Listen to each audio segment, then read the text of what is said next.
Hi, I'm Derek Wilkins. I'm with LTC Tree. I'm here with Drew Nichols, and today we're going to talk about the Harvard Magazine article that they did about 10 years ago on long-term care insurance, which gives a real good lay of the land of what the problem is, how to plan for it, some common myths. And Drew, did you get a chance to review that article? Yeah, this is an article that we hand selected because it's a third party source, not an insurance company trying to sell you something, but it gives a really good overview of why do you need long term care, what is it, and how do the policies work. And so what we wanted to do with this video was spend a little bit of time talking about some of the finer points of it to maybe put it in context. We're brokers that sell all different types of long term care policies. And so we're out there in the streets every day seeing the problems and the plans, and just wanted to kind of chat about that. Let's start, Derek, by kind of giving people a little background. Why would they need long term care? Why are we even talking about this? Yeah, well, long-term care, it's not a fun subject to think about, and a lot of people, unfortunately, think about it until it's too late after they already get sick or they're injured or whatever the case may be, Right. and then at that point they're uninsurable. Long-term care, if it happens to a person, on average across the country, it's about a to $80,000 cost per year if you were to spend 1 year in a nursing home. Home health care, assisted living facility, those are going to run you about 50 grand a year. And a lot of people just don't simply have that money lying around, especially if they need care for 3, 4, 5, 6 years. You could blow through hundreds of thousands of dollars. And so, that's really defines the problem right there. Yeah, and one of the reasons why it's such an issue is that a lot of people haven't planned for it. They have saved money their entire life, but they never really thought about how will I pay for long-term care. And the article points out that in the year 1900, the average lifespan in America was 47. So in that world, early 1900, and every year in history prior to that, there was not as much of a need for long-term care as there is today. People were still, their bodies were still pretty healthy when they would die. But now, 100 years later, the average lifespan is 77. So it got me to thinking, we don't really have it necessarily even in our genes, in our DNA, and our thought process as humans to plan for long term care because in some ways it's not even natural. We've extended our lives beyond where they have been historically. Yeah, and it's like you said, people used to live to be age 45. Now people are living, 40 years beyond, Right. and that's their hips wear out. Their knees, joint replacements are just a huge Yeah. trend that we've seen just in the past 30 years. And as modern medicine learns how to extend people's lives longer, your mind might be there, but your body just kind of wears out, and that just involves needing help, cooking, cleaning, bathing, just the everyday activities we all do. When you get to a point where you can't do those, somebody still has to do them for you, and unfortunately, that's kind of it's an expense that can add up over the course of the year. Even if you're paying somebody 10 to 15 bucks an hour, that's going to be $55,000 right there per year. Right. So, someone with a pretty good nest egg is going to quickly have to start liquidating assets, and it's just a matter of what will they liquidate first.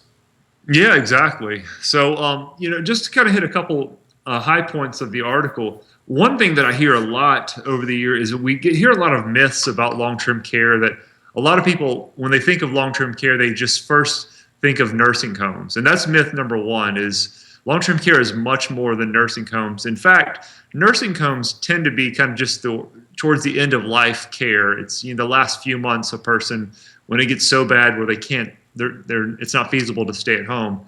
That's when they can will go to a nursing home. But long-term care entails home health care for sometimes 2, 3, 4, 5 years leading up to that point where a person has been able to be at home, but they've needed somebody to keep an eye on them. And like I said, the cooking, the cleaning, the bathing, the dressing. So that's another concept that people forget is home health care, assisted living facility. That's kind of the in between, and then of course nursing homes. Right. And, the claim statistics bear this out, what the article talks about. And that is, I think the article says 80%. The claims are about 75% of long term care is actually administered at home. So if you're thinking about your family and nursing homes, think about those years, like Derek said, leading up to going in a nursing home when you might have needed care at home. Maybe it was a family member, skipping a shift at work every once in a while to pitch in. That happens a lot Right. too. If you have a long-term care policy, though, it's a lot easier to make the decisions at the proper time to hire outside help. Yeah, yeah. And then another myth that was really, I just hear it all the time, and it's unfortunately a lot of people just don't know that Medicare. A lot of people just assume, oh, well, Medicare will cover it. When I Yeah, turn 65, I'll be on Medicare, so I don't have to worry about long-term care. In fact, that's myth number two: is Medicare does not cover long-term care. It only covers a very short-term care, the first 20 days. But there's a 3-day prior hospital stay rule that you have to have been in the hospital prior to getting Medicare to pay those 20 days. After that, there's about 150 buck deductible.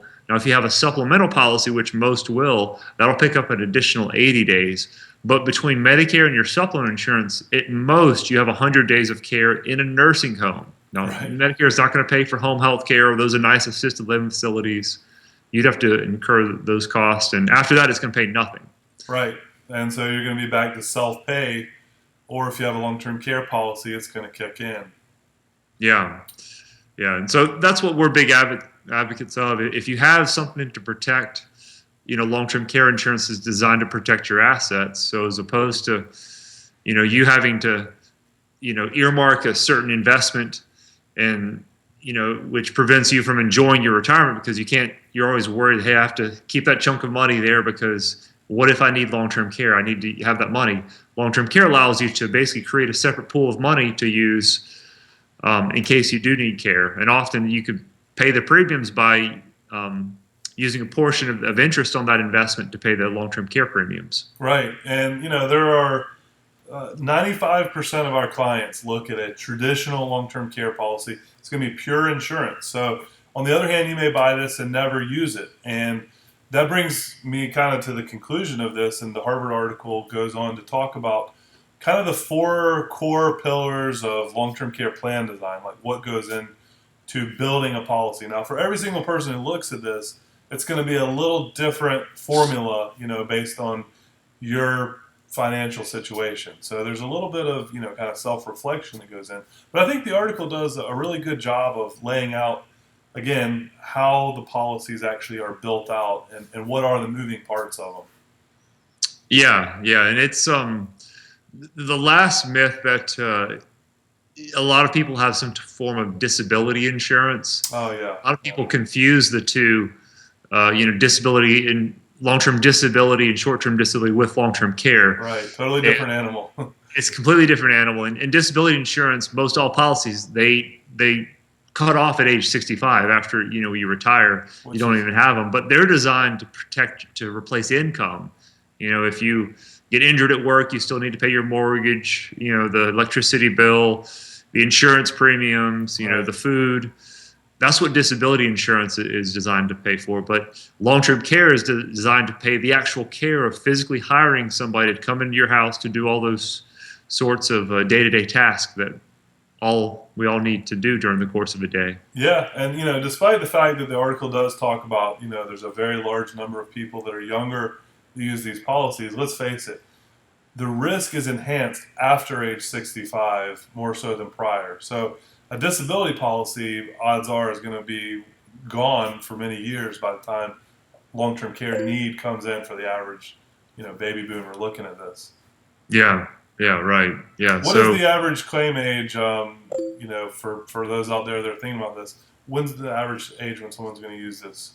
yeah, currently the average claim age is about 84 years old, and LTC Tree, our research department, we've done a lot of in-depth kind of just research on health trends and future technology, and we've determined that is going to continue to increase over the next 20 years as Right. we come up with just ways to prolong people's lives. So, if you're sitting there 60 years old, it might be 30 years before you actually need to use your policy. And imagine if it's costing $50,000 to $80,000 now. Just imagine what that care is going to be costing Yeah. in 30 years. Yeah, it's going to be dramatic, and that just highlights the importance of if you buy one of these policies, you should very strongly consider, almost a necessity if you're 60 and watching this, compound inflation protection. It's an expensive option on the policy, but like Derek said, in 30 years, the costs, they certainly will have compounded. Yeah, yeah. I mean, compound inflation, it's like the engine of the car. If you buy this insurance without some form of compound inflation, if you and you're below the age of 70, it's like buying a car with with Yeah, no engine. So, yeah, I mean, you really do need that. All the other riders, we're not huge fans of a lot of these extra add-ons. right. And it's like in insurance, when you start adding on a lot of these extra riders, like the return of premium, I heard you talking with a client about today, the waiver of premium. I mean, you might buy this coverage and never use it. So there is a balance between, too much coverage and too little. That's right. And So, if you're thinking about buying this coverage and you're watching this video, we have a whole series of videos. If you go to our website, if you're not already there, ltctree.com. And the next video that we're going to talk about in this series is going to be about hybrid long-term care insurance policies. So, read the Harvard article. We'll have a link to it from this video.